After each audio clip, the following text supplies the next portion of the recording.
Good morning and welcome to ASL's HR in 10. At 10, I'm Jason Perry, and I'm Kimberly Bradshaw. and in 10 minutes on a Thursday morning, we keep you posted on what's going on in the world of HR and employment law.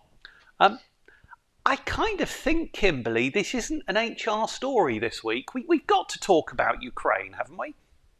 Yes, although actually I do think it isn't an HR story. Uh, there'll be people that work for companies. I know several locally that employ Ukrainian nationals. Mm, So they might have friends or relatives or colleagues that are struggling in Ukraine at the moment, or refugees. mm. Equally, Russians might fear reprisals. Um, but equally, we're sort of potentially the closest we've ever come to Third World War and the closest to nuclear impacts since the Cold War. So, You're a cheerful soul this morning, aren't aren't you? I? Yes, Yes, I'm absolutely. normally the optimist, but no. I So I think there's a lot going on that would affect anybody there, who might be worried. There is, and actually, it's not even just that. While we look at this, and you're right about a lot of what you say. In fact, all of what you say there. But this is on our doorstep, and Yeah. actually, it's not just that you might have staff who are Ukrainian nationals or who are Russian nationals, but many organisations are also going to have customers or suppliers, and their staff are going to be dealing with people in these countries Mm. normally. And actually, I have a good friend of mine who has an office in Kiev. And I think he's got about 10 staff out there. And you look at the complications that brings to the HR perspective. Challenging times, isn't it? It is, but I think there's a lot that HR can do. Supporting individuals. Most HR people or owners of smaller businesses will know who Ukrainian nationals might be or Russian nationals. Um, they need to offer support through employee assistance programs or bereavement Yeah, counselling or yeah, yeah, something. yeah. They could help maybe fundraising Mm. activities.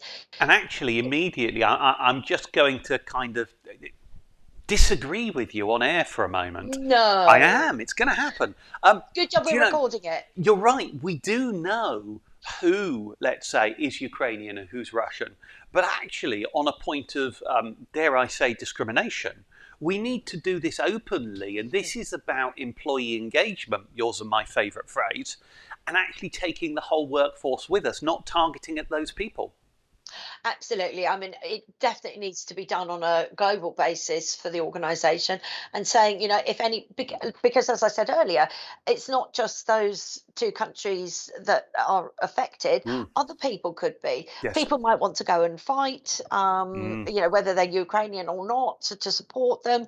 So it needs to be under everybody. But I would certainly plan a support campaign and mm, then communicate to everybody and say, no matter where you're from or who you are, if you're upset or stressed about this for whatever yeah. reason, come and chat to us and we'll do what we can. Yes.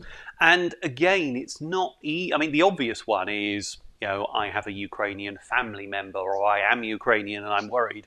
But actually, given the proximity to us of what's going on and the severity of what could happen, people who aren't Ukrainian or Russian equally will find themselves stressed by this. And it strikes me, if we've learned anything through COVID, there was, for a moment, I thought we might get through a whole HR in 10 without saying the word COVID. But if we've learned anything through COVID, it is about giving people that support and looking after well-being, emotional well-being of our people, isn't it?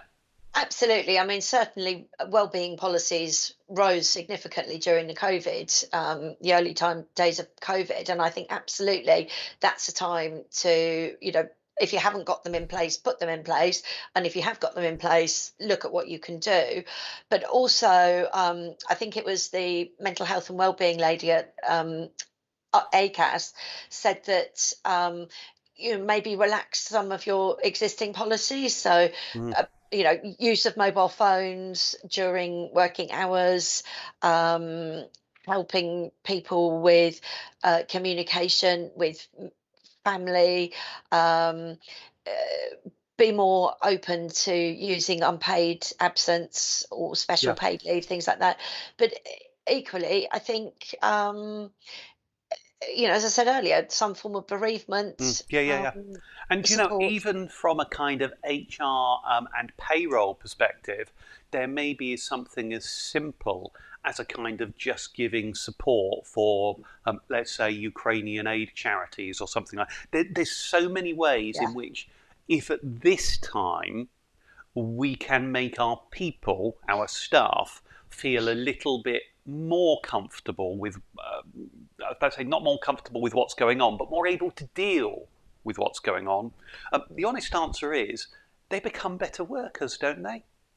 absolutely. Again, it comes back to our favourite employee engagement. Yep. The more you support and listen and understand and show that you're doing those things, the better people Yeah, yeah. perform, even when there's a crisis going on.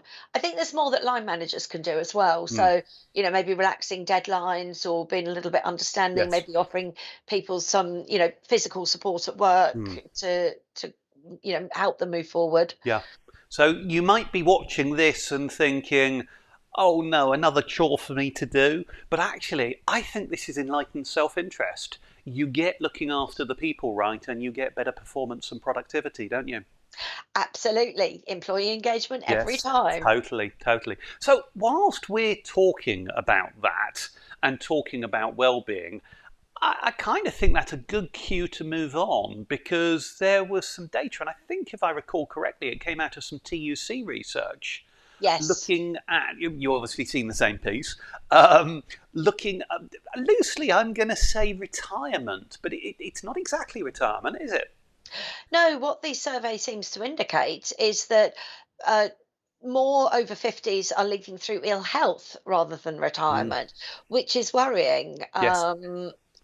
I think it's What I, twice as many. I think, isn't it? yeah, It's two that's right. of the people leaving between 50 and 65. Two Yeah, thirds of them, I think, are through health reasons, and one third are for retirement reasons. yeah, exactly. And that's a big concern when, as employers, we're under resourced and we can't find people.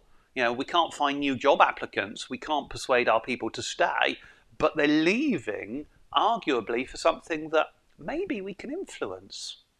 Yes, I mean, certainly things like employee benefits Mm, can be added in at a relatively small cost and mm, for employers, and would certainly help with healthcare issues, yes. health concerns. um, I'd be really interested to know what health issues they were, because I've known women who have had to stop working because of menopausal Yes. Yeah, symptoms, yeah, and yeah. And there's all that's a big issue in its own right at the moment. A lot of people yeah, talking about that in HR.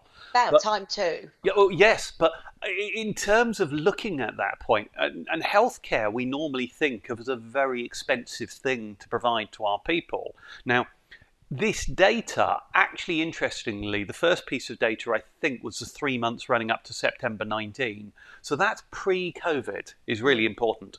And then it was done in the 3 months up to September 21. So right in the middle of COVID.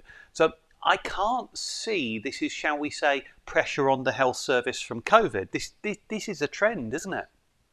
Absolutely, it is. And also, I'm thinking, is it actually that they want to leave because of the working environment and Mm. they're saying it's health reasons? Yes, There's yes. all sorts of Yep. nuances that could be Yeah. read into this. But Yes. again, as we've said hundreds of times already this morning, employee engagement. If you Totally. know what it is and You know how you've to got the address right it. culture, people will come to you. Yeah, yeah, yeah. But at its simplest level, I mean, we've put something in for all of our temporary workers, and just think about that for a moment, where every one of them has access to a private GP if they're unwell, and if we can do that for temporary workers, most employers can do those things, and small steps will make a tangible difference to the problem you're facing at the top level. Getting employee assistance programs in place, providing that support is going to help. But you raise a really good point. Is it, shall we say, ill health, Or is it the match between health and work environment? So some simple changes to the work culture could actually enable you to keep some of these people. And one of the biggest ones I saw come out of this, we often think about, dare I say, working age families, but flexible working for slightly older workers is something that makes a huge difference, isn't it? Mm. Very much so. I mean, we've been saying this all through COVID. There, second mention of the week of COVID. The more flexibility you can offer people, the more you will get out of Yes, your employees. absolutely. Well, Kimberly, as lovely as this been, HR in 10 is nearly HR in 11. So once again, we filled our whole 10 minutes. Um, Thank you very much for watching. Been a pleasure talking to you, Kimberly. And we will be back Likewise, same time next week. So thanks for now. But bye bye. see you again next week. Bye bye.